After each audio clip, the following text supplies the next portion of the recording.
Ayah nak sunat awal, ayah bulan 3 pergi umrah. Oh iyalah, sebab banyak masjid dah siap tau. Betul, tengok buat Ustaz Afiq ada ke? Maghrib ada? Tarawih. Tu pendek sangat aku.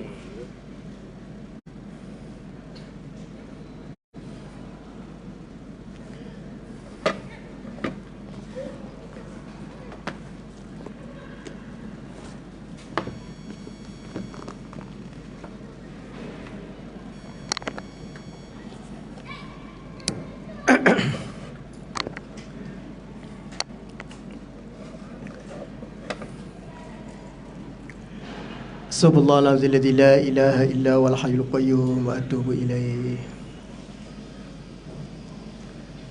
Assalamualaikum warahmatullahi wabarakatuh. Innal hamdalillah nahmaduhu wa nasta'inuhu wa nastaghfiruh wa na'udzu billahi min syururi anfusina wa min sayyiati a'malina man yahdihillahu fala mudhillalah wa man yudlil fala hadiyalah. Asyhadu an la ilaha illallah wahdahu la syarikalah wa asyhadu anna Muhammadan abduhu wa rasuluh. Qala subhanaka la ilma lana illa ma 'allamtana innaka antas sami'un alim. Qala rabbi syrah li sadri wa yassir li amri wahlul 'uqdatam min lisani yafqahu qawli. Allahumma salli ala sayidina Muhammadinil fatihi lima ughliq wal khatimi lima sabaqa nasiril haqqi bil haqqi wal hadi ila siratikal mustaqim wa ala alihi haqqa qadrihi wa miqdarihil azim. Amma ba'd. Allahumma barik lana fi Rajabin wa Sya'ban wa ballighna Ramadan. Ya Allah, ya Tuhan kami, berkatilah kami di dalam bulan Rajab dan Sya'ban, dan sampaikanlah kami ya Allah ke dalam bulan Ramadan. Amin ya rabbal alamin. Jadi kasihi tuan-tuan muslimin muslimat yang dimulia diberkati oleh Allah Subhanahu wa taala sekalian. Alhamdulillah, pada tengah hari ini kita bersyukur kehadrat Allah. Dengan izin dan inayahnya kita masih diberi kesempatan, nikmat, peluang dan ruang. Tambah pula kita berada pada bulan Rejab. Maka sudah pasti di kalangan kita tak sabar nak masuk kepada Ramadan. Maka pastikan kita berada pada bulan ini memperbanyakkan doa pada Allah. Seperti mana yang sama-sama kita aminkan doa yang Ustaz baca di awal tadi daripada Rawahul Baihaqi. Bagaimana Nabi SAW memohon supaya Allah Ta'ala berkati kehidupan kita dalam bulan ini. Kerana bulan ini para jemaah muslimin muslimat yang disebut daripada bulan-bulan haram. Bulan-bulan haram ni bulan yang mana Allah Subhanahu wa Ta'ala ada berfirman di dalam Al-Quran, di dalam surah Taubah ayat yang ke-36, Allah Subhanahu wa taala berfirman ba'da a'udzubillahi minasyaitonir rajim.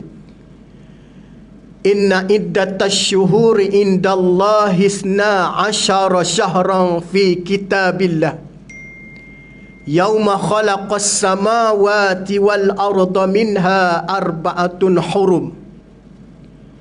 Zalika ad-dinul qayyim fala tuzlimu fihinna anfusakum wa qatilul musyrikina kaffatan kama yuqatilukum kaffah wa'lamu annallaha ma'al muttaqin. Sadaqallahul azim. Surah Taubah. tulis surah dan ayat keberapa ada masa balik malam ni, cuba cek. Supaya perbahasan kita pada tengah hari ni, kita dapat nampak kenapa Allah Subhanahu Wa Ta'ala sebut di dalam ayat itu tentang yang disebut dengan bulan-bulan haram. Maksud ayatnya, Allah Subhanahu Wa Ta'ala sesungguhnya bulan-bulan di dalam Islam, kalau kita kata sesungguhnya bulan-bulan di sisi Allah, di sisi Allah ni ada bulan yang ditentukan di antaranya seperti mana yang kita maklum, Indallahi hisna asyara syahra, ada 12 bulan yang kita duk sebut Muharram, Safar, Rabiul Awal, Rabiul Akhir, Jamadil Awal, Jamadil Akhir, Rejab, Sya'ban. Bahkan ustaz tengok ada nasyid siap tentang bulan Islam. Terkadang kita tanya anak kita, bapak tak berapa nak ingat bulan Islam, kita duk pakai Januari, Februari, Mac, April, Mei, Jun. Jadi bulan Islam teringat, cuba kita tanya anak kita yang belajar sekolah kafar tu. Lolong, selepas Muharram apa dia?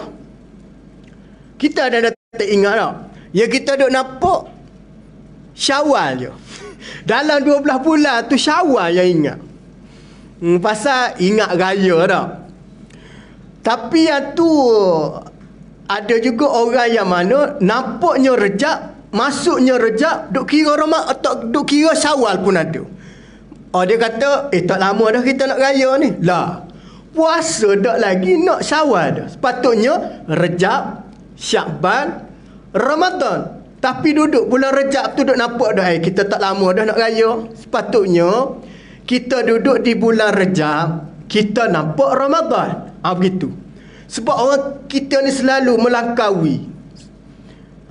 Sedangkan Nabi SAW, para as-salafus soleh, as-salafus soleh ni orang-orang soleh zaman dahulu. Golongan-golongan salafus soleh ni kata golongan tabi'in. Dia sebelum 6 bulan nak masuk Ramadan, dia berdoa. 6 bulan selepas Ramadan, dia berdoa lagi. Sebelum Ramadan dia doa, Ya Allah, ya Tuhanku, ketemukan aku bulan Ramadan. 6 bulan selepas tu dia doa, Ya Allah, ya Tuhanku, terimalah amalanku di dalam bulan Ramadan. Tengok beza tak? Kita masuk pada bulan Rejab baru kita ingat Ramadan. Itu pun pasal imam-imam surau masjid baca. Kadang-kadang kita pun lupa. Tapi ustaz rasalah kita boleh membudayakan guna bulan Islam. Bukan kita nak tolak bulan Masihi itu, tidak. Tapi Elias tu sengkang letak bulan Hijrah sekali. Sebab perkiraan Hijrah tu adalah tepat. Itu tepat. Tu kalau tuan-tuan tengok, para jemaah muslim Islam tengok, bulan 2 dia ada 4 tahun sekali, 29 kan. Jadi ustaz tahu tu pasal rumah ustaz 29 bulan. Takat kahwin ni 13 tahun, 14 tahun boleh kira berapa kali baru sama jadi. Untung aku kata. Maknanya kahwin 2008, kira lah berapa kali. Mana dia kata, dia tahun tu jarang, 29 bulan 2 kan. Jadi seolah bagi dia tak ada hari jadi, tak ada sempurna. Maknanya tak ada meningkat umur. Umur meningkat, cuma tarikh tu tak ada, 29. Jadi apabila kita tengok, di dalam bulan Islam dia tak ada istilah tu. Kan ada bulan Islam istilah macam tu? Ada. Mana ada orang puasa, apa dia, bulan Islam kira tak cukup 28 hari. Mana ada? Tak, mana ada. Maknanya cukup secara fakta di segi susunan dia, bulan Islam tu menepati lagi lah. Tapi tak salah pun. Tapi ustaz nak sebut, kalau boleh selain Masihi, Hijrah tu jangan kita tinggal. Bulan Islam tu. Pasal perkiraan ibadah dia tak pakai bulan Masihi, tahu dia bulan Hijrah. Bulan Islam.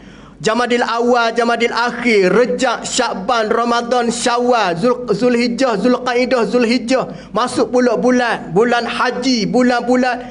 Di dalam Al-Quran, Allah Subhanahu Wa Ta'ala sebut Isna asyara syahran fi kitabillah. Dalam setahun ada 12 bulan yang termaktub di dalam Al-Quran. yang mana Allah Ta'ala menyebut yauma khalaqas samawati wal ard. Padanya Allah Subhanahu wa Ta'ala buat ketetapan dalam kitab dia Quran menciptakan langit dan bumi. Bagaimana Allah Ta'ala ciptakan langit dan bumi? Bagaimana juga padanya minha, padanya daripada 12 bulan tadi, arba'atun hurum, ada 4 bulan haram. 4 bulan haram. Kita panggil bulan haram, kita panggil. Bulan haram ni bukan haram buat kebajikan, tidak. Bukan haram buat benda-benda yang berkait dengan sunnah, tidak. Orang duk faham, haram tu haram semua. Haram semayang, haram kahwin. Ustaz tak tahulah dia pakai hadis mana. Dia kata tak boleh kahwin bulan-bulan haram. Lah kahwin tu kan sunnah. Nak kahwin lah, tak ada masalah. Yang Allah Ta'ala haramkan, ada benda-benda yang diharamkan oleh Allah. Tengok berhabis ayat seterusnya. Pasal Ustaz Timur WhatsApp akhir Zakir, ada orang tanya Ustaz, Ustaz betul ke kita haram kahwin bulan Rejab? Pasal dapat maklumat mana ni? Ada seorang, dia tak guna nama Ustaz, ada seorang kawan dia kata dia dapat maklumat daripada guru dia. Guru dia kata 4 bulan ni secara totally Allah Ta'ala haramkan semua. Salah tu. Kalau lagu tu kak, nah, tak ada amal kebajikan boleh buat pada 4 bulan. Dia bertanya, sebab kalau kahwin bulan Rejab, perkahwinan tidak berpanjangan. Tahu mana tak tahu. Mana dia pening kita fikir. Dia kata sebab Allah Ta'ala tak suka bulan-bulan haram. Allah Ta'ala tak suka bulan-bulan haram tu, ada benda yang tak boleh, tidak dibenarkan.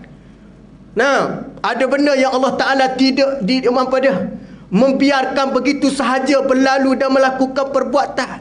Bukan bermakna berkait benda baik, maknanya bulan tu tak nak buat, teruskan. Bahkan meningkatkan lagi. Tengok contoh bulan lain, nah, kita membaca Quran.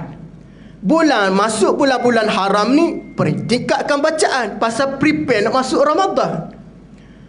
Nah, kata Abu Bakar Al-Warraq, bulan Rejab, bulan bercucuk tanam.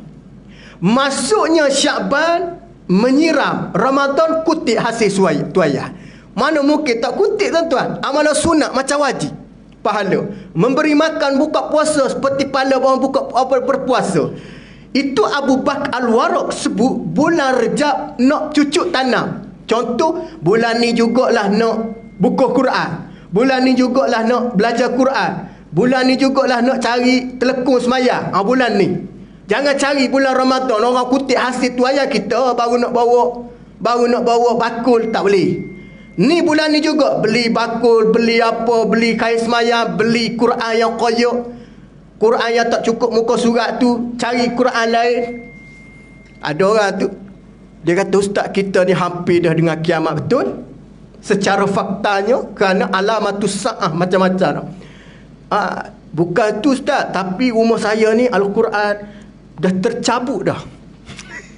Tercabut dah sebahagiannya, maksudnya hilang. Yang Nabi sebut dalam satu hadis kan, iza akhiruz zaman la yabqa anil Quran illa rasmun. Apabila sampai saat akhir zaman, tidak ada pada Al-Quran melainkan tulisan. Jadi dengan tulisan pun tak ada semua dah. Maknanya kita dah dekat kiamat. Secara faktanya memang kita hampir dengan kiamat. Pasal lahir Nabi pun Nabi kata kelahiran aku sudah hampir kiamat. Tapi kalau di segi tu nak jadikan hujah, kita ni pasal Quran di rumah hilang muka surat, kena tengok molek takut anak dia koyok. Kadang-kadang anak kita ni tu Quran kena buat rak elok-elok. Jangan campur dengan buku subjek akademik anak. Kalau anak ni dia suka mengoyok, sebab ustaz ada anak dia tahu koyok. Kadang-kadang kita mengaji Quran kan, lepas kita mengaji tu kita pun lipat kan. Setengah ulama dia tidak, ulama yang jaga dia tak benar lipat tau. Lipat ailio balik Quran, semua benda tu adab tak boleh. Kita orang Melayu kita ni selamba je, ailio jenis makan martabak pun lekat. Semua. Air liur jangan air liur. Kalau boleh ambil air yang bersih lah sebagai nak melekat. Air FVO mahal sangat, air VIP ni. Tapi nak ceritanya, jangan air liur. Ustaz tengok ramai orang pakai air liur. Tak tahulah dia sebab air liur kita ni air liur kita bersih bila mana tak keluar. Tak keluar dia memang bersih air liur ni. Duduk dalam mulut kita boleh telan. Harus telan. Terutamanya bulan Ramadan. Bulan Ramadan air liur ada, kita telan, tak batal. Tapi bila mana dia keluar, sifatnya jadi kotor. Walaupun air liur tuan-tuan sendiri puih atas lapak tangan, ambil ni, buat gini, bersih tangan. Memang nampak tak? Cuba bayangkan. Bukan air liur orang lain, air liur kita sendiri. Kebetulan memang air liur dia jenis banyak. Puh atas lapak tangan, pasal tak ada air, dia pun buat gini. Kotor tahu. Sebab air liur ni sifat dia apabila dah keluar, dia sudah hilang dia punya sifat bersih dia. Dalam mulut boleh kita telan, tapi apabila dah keluar tak boleh. Sama juga Quran, dalam Al-Quran Allah Ta'ala sebut, la yamassuhu illal mutahharu. Jangan kamu bersentuh, jangan kamu berpegang dengan Quran ni melainkan kamu bersih. Jadi kalau kita faham macam tu, sifat kita, tangan kita kotor, apa benda pun, tu mazhab kita Syafi'i, orang yang tak berwuduk tak boleh pegang Quran. Faham Syafi'i kita tak boleh. Itu pun dikata boleh dipegang pun dalam masalah Al-Quran ada tafsir. Tapi kalau Al-Quran solid tanpa tafsir tak boleh pegang. Pasal berhujah dengan ayat tu tak boleh pegang melainkan bersih. Bersih maknanya sama ada berwuduk dengan dalam keadaan dia tidak berwuduk. Beza dia situ. Tapi apabila kita ambil air liur perah belik, maknanya air liur tu kita tu kotor. Tu pepatah kata ludah jilat balik tu maknanya sifat tu keji. Dulu ludah, lepas tu jilat balik. Bahasa orang politik lah. Dulu ludah, tu jilat balik. Ada dia buat lagu pun ada. Malah nak cakap yang tu ikut dia. Nak ceritanya, hina. Ludah jilat balik, hina. Nisbah pada kehinaan. Maknanya air liur kita ni, dah keluar kita, boleh lah. Jangan lepas ni jangan buat. Walaupun kita ni kadang-kadang tangan kita, dia punya touch tu jadi kurang kan. Atas faktor umur, atas faktor kita jarang buka Quran. Betul. Faktor umur tak nafikan orang-orang tua. Kadang-kadang dia nak buka. Cuba kalau kita jarang buka Quran, kita nak belik satu-satu. Usah ke Quran. Buku-buku biasa pun kalau kita belik kadang-kadang 2 line, 3 line dah. Pasal jarang buka. Tapi kalau kita buka hari-hari Quran, dia tak ada melekat tau. Ini kalau buka setahun sekali Ramadan, memang sah melekat. Sah melekat. Jadi macam mana kita kena bersih dia. Pasal kita nak jaga Al-Quran ni, dia sifat dia adalah bersih, sifat dia adalah mesti beradab. Baik, bagaimana dalam bulan-bulan ini Allah Ta'ala sebut minha arba'atun hurum, padanya ada 4 bulan haram. Nampak? Yang mana 4 bulan haram ini Allah Ta'ala sebut di dalam Al-Quran, apa dia? Zalika dinul qayyim. Itu adalah satu ketetapan. Ketetapan demikian itu ialah agama yang lurus. Qayyim lidin ni agama yang betul. Kalau kita berpegang pada Islam, agama betul, kita akan follow bulan-bulan tersebut. Bagaimana yang disebut? Fala tazlimu fihinna anfusikum. Allah Ta'ala sebut, jangan kamu menanyanyai, menzalimi, mengkhianati padanya bila? Minha arba'atun hurum, pada bulan-bulan 4 tersebut. Bukan nak kata bulan lain boleh anyanyai orang, tidak. Tapi bulan tersebut ada beberapa perkara yang perlu dijaga. Kerana di zaman jahiliah, mereka melampau-lampau di kalangan mereka menzalimi. Bagaimana Allah Ta'ala menyebut? Wa qatilul musyrikina kafatan kama yuqatilunakum kafah.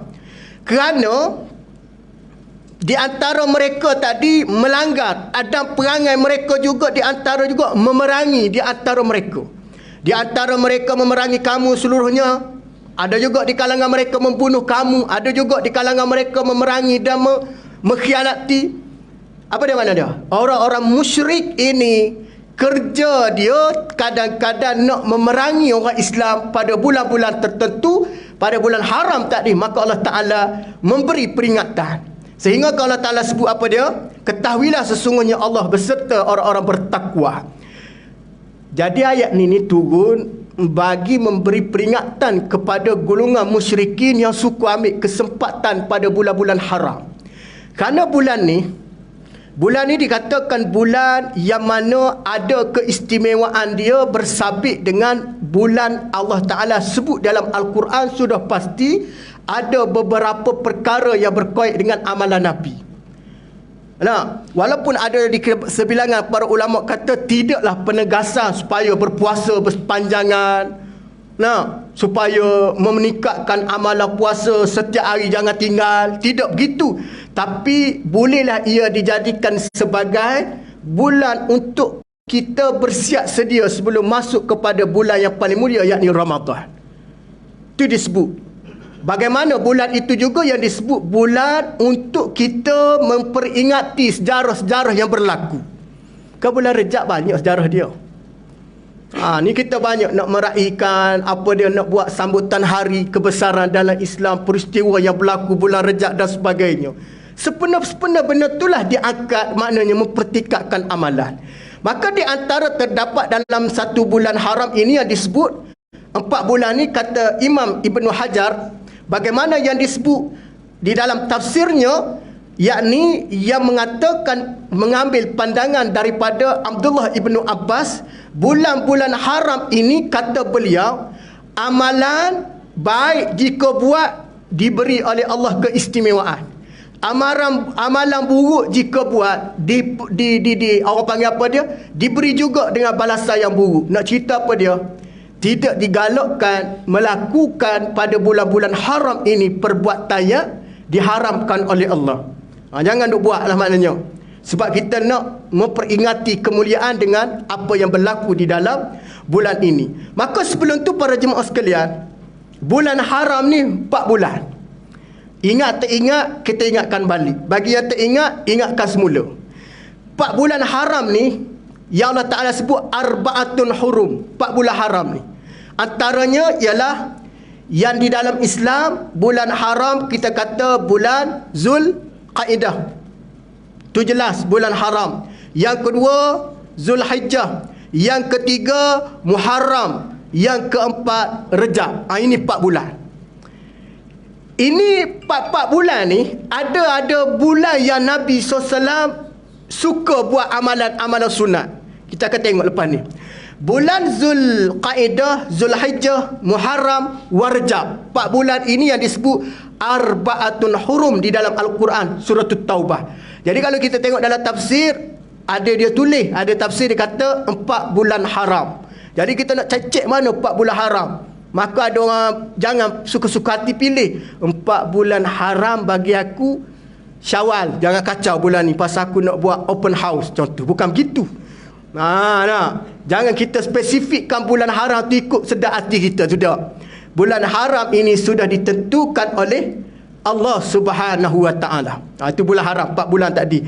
Maka bagaimana disebut juga oleh Imam Ibnu Hajar Al-Asqalani rahimakumullah, bulan-bulan haram ini antara bulan yang mana ada Nabi sallallahu alaihi wasallam suka buat.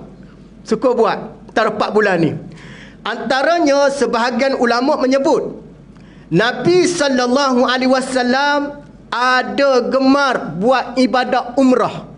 Umrah ni adalah satu ibadah yang mana yang dikatakan sunnah yang kita ingat kerana Nabi Allah Ibrahim AS, manusia yang pertama membina Kaabah yang berada di Masjidil Haram. Tuan-tuan tengok Nabi Allah Ibrahim ni sifat dia sabar, tahan ujian, mentaati perintah Allah dan mentaati perintah Allah tanpa ada huheh-huheh. Tahu tak huheh-huheh apa? Huheh-huheh ni gini, tanpa ada soal bicara banyak. Tengok, Allah Ta'ala arahkan Ibrahim meninggalkan Hajar dengan Ismail. Tinggal. Tak ada Nabi Allah Ibrahim tanya, pasal apa tinggal anak tak ada air ni? Ada tanya. Dah lah tinggal, dapat wahyu tunggu apa dia? Tinggal, biar 2 orang tu tinggal. Balik dia pergi. Nah, tak fikir air ada ke apa ada, tak fikir. Memang air tak ada pun mana satu. Sifat dia. Yang kedua, sifat dia juga dia tak pernah fikir implikasi daripada perbuatan dia. Dia tak pernah fikir. Pasal dia tahu ni daripada Allah, mesti ada sesuatu. Tengok. Dapat arahan menyembelih anak. Tak payah roda apa dia. Tu kata segera buat. Nah, buat. Kesan daripada sabar, taat perintah Allah. Keluarga Ibrahim ni keluarga yang disebut sebagai keluarga contoh. Isteri dia setihaja tu, kalau kita kata isteri yang paling banyak dia punya sabar, dan isteri yang tak pernah menanya ke suami benda-benda yang bukan-bukan. Dia satu benda yang dia tanya. Wahai kekandaku, adakah ini daripada Allah? Nabi Ibrahim jawab mudah je. Ya. Kalau bini kita, bang, adakah ini hukum Allah? Ya. Contohlah. Bang, abang nak poligami ni hukum Allah ke? Contoh. Awak tak percaya Al-Quran sebut. Nah, fankihu ma tabalakum minan nisa'i masna wa sulasa wa ruba'. Dia baca setakat tu. Wa in khiftum alla ta'dilu, dia tak baca.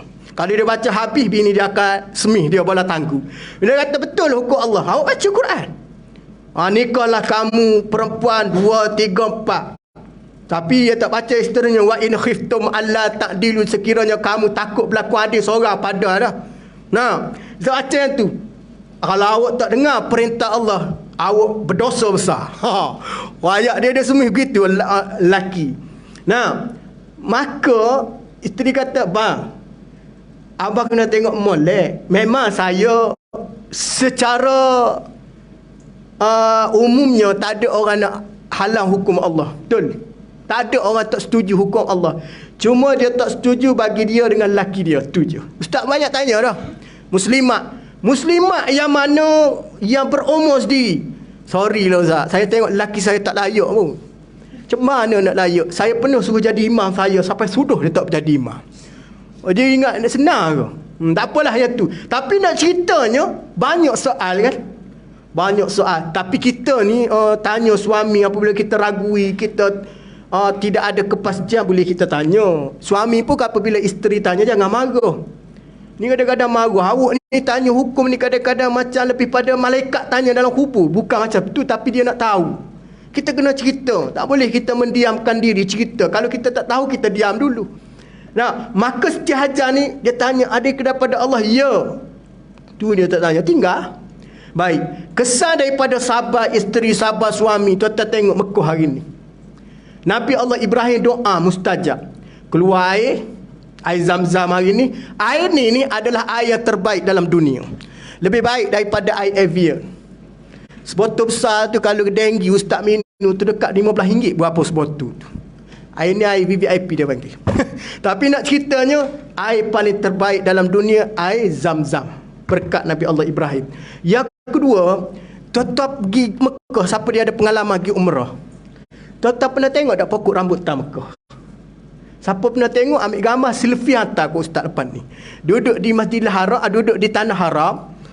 Tanah Haram ni adalah tanah kering kontah, pada pasir. Agak-agak pada pasir tanam rambutan hidup tak? Rambutan, durian, ataupun kita kata hari ni buah-buahan lah, cempedok. Cempedok mahal sekarang ni. Sebiji RM2 ustaz beli cempedok goreng. Mahal. Nah, tapi nak makan beli juga. Tapi pergi ke Mekah, semua buah ada. Nah, yang penting ada duit je. Siapa dia berjalan, lepas selesai ada umrah semua, ada waktu rehat sekejap nak balik Malaysia tu, cuba pergi pusing kat sentral mak dia. Tu tak saja, semua ada. Pok ngamuk pun tak ada. Durian ada. Ustaz dapat maklumat budu pun ada sana. Betul tak? Budu ni dulu orang Kelantan monopoli budu. Orang Arab makan budu hari ni. Tu ada Arab Kelantan boleh cakap Kelantan tu tak? Sebab dia kata makan budu banyak. Tak betul tu. Pasal dia berkawan dia cakap Kelantan. Ada orang makan budu tak cakap Kelantan pun ada. Tapi nak ceritanya, semua ada makanan sana. Tuan-tuan tahu tak kenapa ada? Para ulama kata kerana berkat Nabi Allah Ibrahim AS. tahan ujian, sabar dia dengan kerenuh, dengan macam-macam ujian. Hasilnya Allah Ta'ala menimbal ataupun mengembalikan balik nikmat yang diberi, yang diuji dia dengan keadaan sabar. Nikmat hari ini terima. Siapa dia terima nikmat? Antaranya umat akhir zaman banyak menerima nikmat. Orang buat kerja ibadah, orang buat kerja apa-apa pun di sana, semua diberi rezeki oleh Allah. Cuba kalau ada masa pergi tangkap orang menego tu, tak payah menego lain, menego kayu sugi je. Kaya nak mampus, confirm kaya tau, menego kayu sugi tu. Tuan tak bayangkan kayu sugi dia original lah, bukan jenis pirate, jenis kopi, tak ada. Kaya, bayangkan ratus bilion manusia pergi setahun kan, pergi beli dengan harga banyak tu. Kaya dia. Tu orang Arab ni kaya-kaya. Dia mana ada buat loan macam kita. Dia buat ustaz mengaji dulu, tengok orang Arab ni, dia beli cash. Dia mana ada agreement sign. Tak ada macam kita. Kita ni apply kereta beza, tak lulus pening kepala Meki. Dia tidur bedak dah no juga. Dia tak ada, dia fikir sebab dia meniaga. Perniagaan orang Mekah ni kaya sungguh. Tu kalau atas dunia ni jutawan Mekah ialah siapa dia? Antaranya adalah isteri Nabi Khadijah. Tu jutawan Mekah. Khadijah ni dia menguasai aset dalam bumi Mekah, sehingga dikatakan dia orang yang memegang share di bumi Mekah paling banyak pada masa tu. Kaya. Berkat doa Nabi Ibrahim hari ni, kita pergi menunaikan ibadah di Mekah dan kita cari keistimewaan dia. Kita solat, kita ibadah, kita tawaf, kita haji, kita umrah, bagi memperingati. Cuma bezanya cara ibadah kita dengan ibadah umat terdahulu. Kalau umat terdahulu mereka ibadah tu, tuan-tuan tengok dalam sejarah, tawaf mereka tidak berbaju, tawaf mereka dalam keadaan tidak menutup aurat yang betul. Tu zaman jahiliah lah. Sungguh pun mereka tahu keistimewaan, tapi mereka tak tahu tentang adab di bumi Mekah. Tu kita hari ni kalau boleh pergi ke Mekah tu, pertama buang sifat nak pergi shopping, buang sifat kita nak pergi jalan, buang. Kalau buat macam tu tak dapat pahala. Sekadar boleh shopping ya.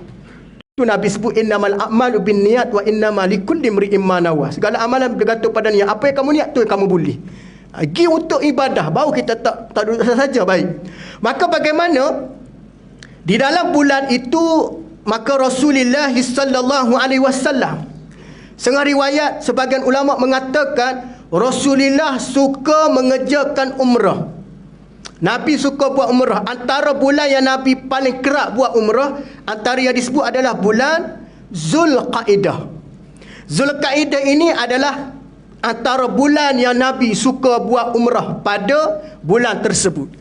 Tengok dalam hadis sahih ada menyebut Nabi SAW pada bulan ini, kata Sayyidatina Aisyah, kerap sangat datang ke Mekah buat menunaikan umrah. Tu kalau tuan-tuan tengok package umrah pada bulan ni agak mahal. Ada setengah orang Arab berebut ni. Sebab apa? Dia jadi limit, jadi mahal. Hotel penginapan jadi naik. Itu mendatangkan keuntungan lah bagi orang meniaga. Waktu tu rebutan. Setengah ustaz, tak silap ustaz, di dalam mazhab Hanafi, puak-puak dia ni, dia saving siap-siap dah. Masuk je Zulqaidah, jalan pergi. Maknanya buat umrah. Pasal nak ambil sunnah Nabi. Tu mazhab Hanafi. Hanafi punya mazhab, dia orang punya, bukan ekstrim tau, tapi dia orang berpegang sungguh. Dia berpegang sampai satu masa, kalau tak buat dia ada sihat, tak buat dia ada duit, tak buat kalau dia ni ada keupayaan, seolah-olah macam dosa. Dosa buat dia. Nak ceritanya dia ambil berat. Tapi dia bukan ekstrim tau, tapi dia rasa meletakkan. Ustaz ambil contoh mudah. Hanafi punya mazhab, kurban buat dia boleh katakan wajib ya. Wajib buat dia kurban. Tu kalau tuan-tuan tengok orang berkawan dengan puak-puak mazhab Hanafi, dengan ayam pun dia kurban. Ayam, kita Syafi'i tak boleh kaki pak. Dia dengan ayam kurban. Tak kisah pasal mazhab dia, tapi nak cerita memperingati pengorbanan tadi. Ada ayam, sembelih ayam. Nak ceritanya dia jaga. Tapi kata setengah riwayat, Nabi SAW pada bulan Zulqaidah kuat ibadat umrah. Tu siapa dia nak pergi, kalau ada duit, saving awal-awal, masuk Zulqaidah, ada masa pergi menunaikan umrah, dapat pahala sunnah menunaikan umrah. Boleh pergi, tak ada masalah. Tapi kalau boleh pergi bulan lain pun tak ada masalah juga. Tapi nak ceritanya, Nabi suka pada bulan tersebut. Padanya dikatakan arba'atun hurum, bulan 4 bulan haram. Salah satu dia lah. Salah satu daripada 4 di antaranya ni bulan Zulqaidah. Baik. Pada bulan tu juga ada bulan yang mana padanya Allah Subhanahu Wa Taala wajibkan. Di antara yang dikata apa dia? Diwajibkan menunaikan rukun Islam kelima. Apa dia? Menunaikan ibadat haji. Menunaikan ibadat haji pada bulan tersebut di antara bulan apa dia? Yang kita tahulah. Pada bulan selepas pada Syawal, kita ni bersiap sedia untuk menunaikan haji. Akhir Syawal tu dah pergilah penerbangan, dah ada start dah. Bulan Zulqaidah, Zulhijjah.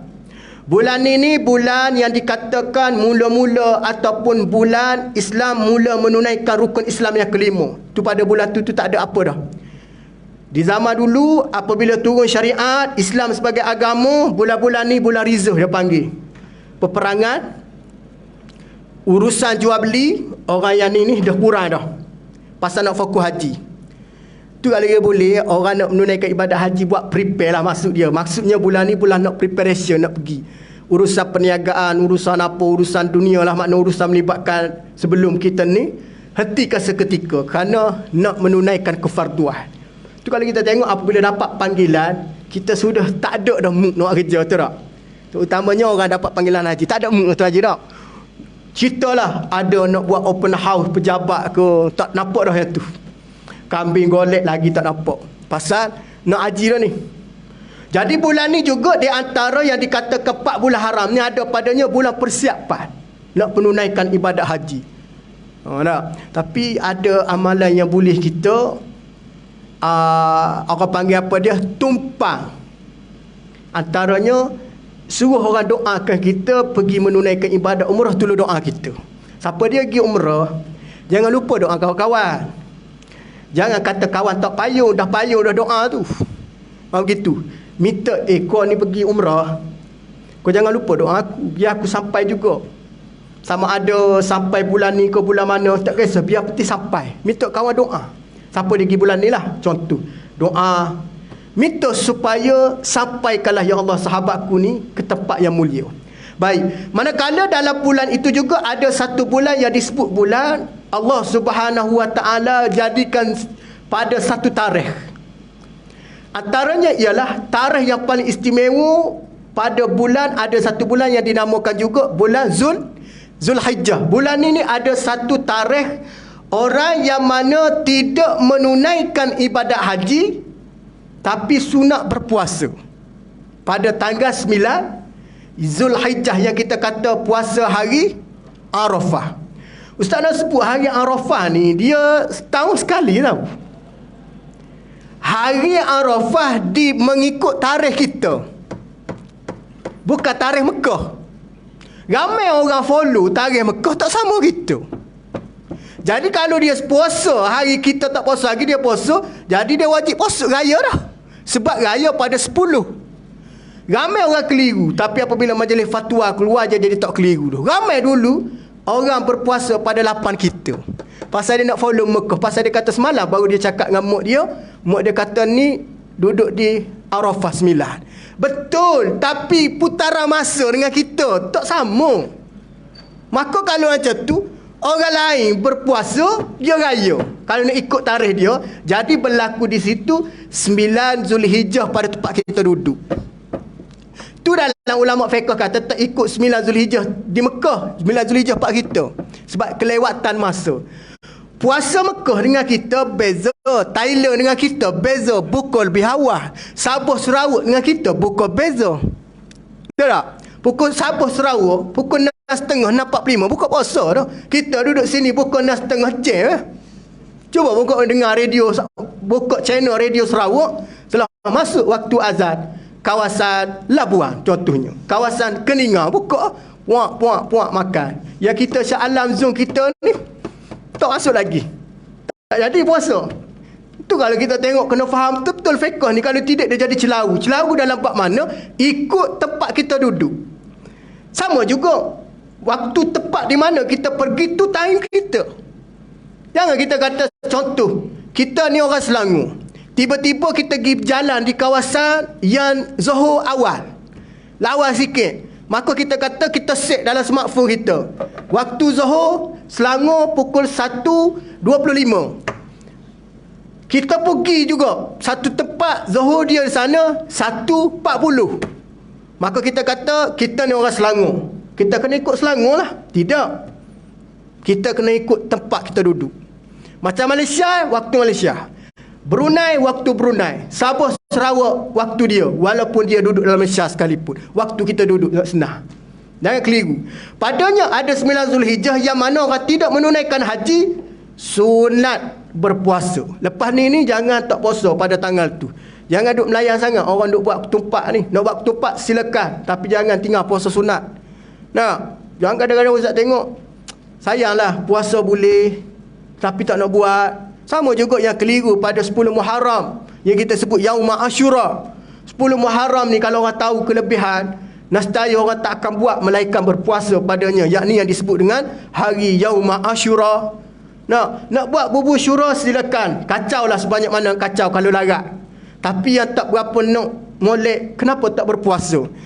Kalau tuan-tuan berpuasa pada hari tersebut bagi makan orang, beri apa sumbangan, kacau bubur syura, buka puasa dengan bubur syura, tak ada masalah. Cuma galakkan berpuasa sunat pada yang disebut dengan 10 Muharram Yaum Ashura. Kerana berkait ni bulan-bulan haram yang mana padanya ada keistimewaan berpuasa. Yang bulan ni bulan dipilih oleh Allah Subhanahu Wa Taala. Dan penutup, bab nak habis dah masa, Ustaz nak pesan. Pertama, walaupun tidak ada nas yang sahih menspesifikkan amalan, cuma para ulama menggariskan panduan. Boleh pada bulan ini jadikan ia permulaan. Sebelum masuk Ramadan, pertingkatkan baca Quran. Sedekah. Banyakkan beri orang makan. Ada duit lebih, sponsor makan. Sedekah sikit, ada duit. Dan baca Quran. Nabi sabda, siapa dia baca Quran, hari kiamat akan diberi syafaat baginya.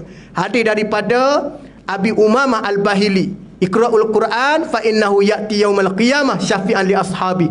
Dia akan beri syafaat kepada si pembaca. Sedekah miftahur rizq, pembuka rezeki. Siapa dia sempit hidup, banyakkan sedekah. Siapa dia keluh kesah, banyakkan sedekah. Siapa dia banyak masalah, banyakkan sedekah. Yang terakhir apa dia?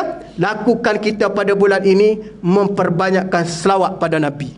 Kerana tuan-tuan tahu tak, ada amalan yang mudah yang dikait dengan sebut nama Nabi SAW. Siapa dia ada masalah hutang banyak, nak selesai masalah hutang, mengadu pada Allah, jangan lupa selawat pada Nabi. InsyaAllah selesai masalah. Selawatlah pada Nabi. Lagi banyak selawat, lagi tu kita akan dapat pertolongan daripada Allah. Pasal apa dia? Allah Ta'ala berfirman, innallaha wa malaikatahu yusalluna 'alan nabi. Sungguhnya Allah dan para malaikatnya senantiasa berselawat. Kita tak pernah dengar pula orang yang selalu berselawat hidupnya susah. Tak ada.